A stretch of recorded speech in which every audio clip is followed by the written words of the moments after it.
We've got massive breaking news all over the NBA today. Notably, Ja Morant's suspension has been announced. MJ selling off the Hornets, and we've got a brand new GM in Golden State. Let's get into the crossover.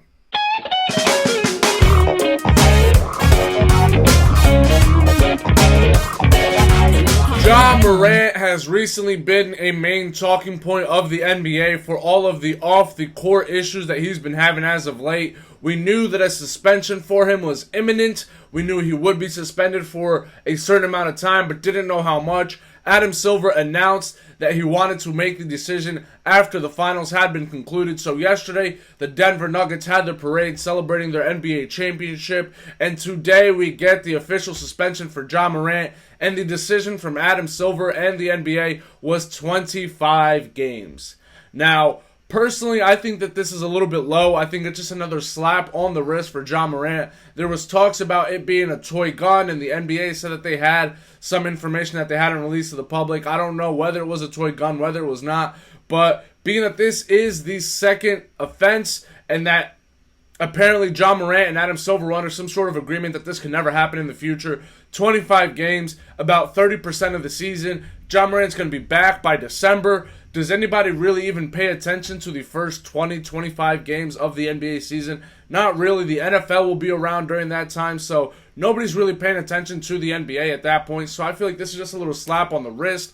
I feel like being that Ja Morant is such a big star in the NBA had something to do with this, as I feel like if it was a role player doing this, the suspension would have been much higher. But nonetheless, that's the decision from the NBA. It also says that some sort of conditions must be met before Ja can come back with the team. Now, when I first saw that, I'm assuming it's going to be some sort of classes of gun management or something. I don't know. I'm assuming it's going to be some classes or some program that he's going to have to do. So we'll get some more information in the next coming days about whether that is, whatever that is. And now, looking at Ja Morant and looking at his future, and looking at the future of the Memphis Grizzlies organization, I feel like the Memphis Grizzlies are in a situation where it's either you're going to have to keep Ja Morant and go out and get a big veteran presence that can sort of mentor and lead Ja Morant through his career. I think back personally to the 2006 Carmelo Anthony situation. He got into a fight during that Knicks game. He was suspended for 15 games from the NBA, and shortly after,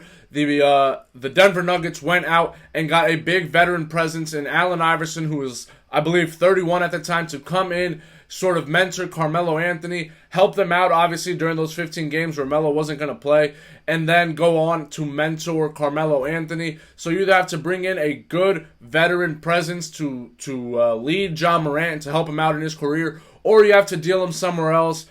Get Ja a brand new scenery, get this dark cloud of all of this stuff that went on in Memphis to put it behind him, go into a new team. I feel like the Memphis Grizzlies could still get a good amount of value for Ja Morant, even with this 25-game suspension. So either you have to deal him or you have to bring in a veteran to help him out, lead him, show him the way. So Memphis Grizzlies, huge decision here with Ja Morant. I'm assuming that they're going to maybe shop him around, see the value that they can get. If they're happy with the value, they'll deal him somewhere else. And if not, again, you have to bring in some sort of veteran presence to help Ja out in this whole situation. Now, going on to the second piece of breaking news, Michael Jordan has announced that he will sell his majority stake with the Charlotte Hornets. Jordan bought the majority stake into the Charlotte Hornets in 2010 for $180 million, and now is selling it off to Gleb Plotkin, who is already a minority owner in the Hornets, and Rick Schnell, who is a minority owner in the Hawks, for a $3 billion valuation. So obviously massive increase here for Michael Jordan. Happy for him on that front. Since Michael Jordan has taken part in the Hornets ownership, they've only made it to the postseason twice in these last 13 years, and they're currently in a 6-year playoff drought. So I think that it's smart for Jordan to bring in maybe somebody more experienced with some ownership, to bring in the right pieces, to bring in the right guys to build out this organization. Michael Jordan will still be part of a minority ownership in the Hornets, so he's not completely abandoning the Hornets, but he's bringing in some other guys who maybe have some more experience as owners who can help hire GMs and hire different sort of staff. Also, another key part to this, J. Cole will most probably be a minority owner of the Hornets,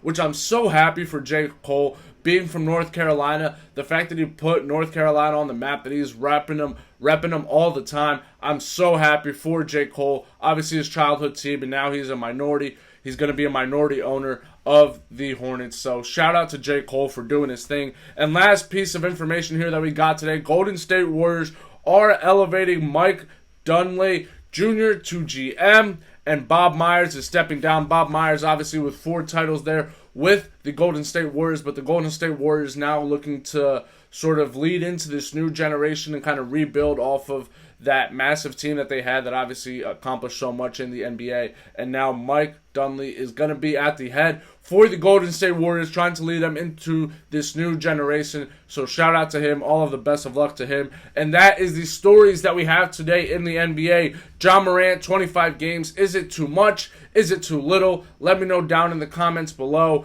MJ, still going to be with the Hornets, but selling off the majority stake. Obviously, super happy for J. Cole and new GM in Golden State. So let's see what he can do there, bringing in this new generation. I appreciate each and every single one of you guys for watching. If you haven't done so already, make sure to subscribe to stay up to date with all sports news.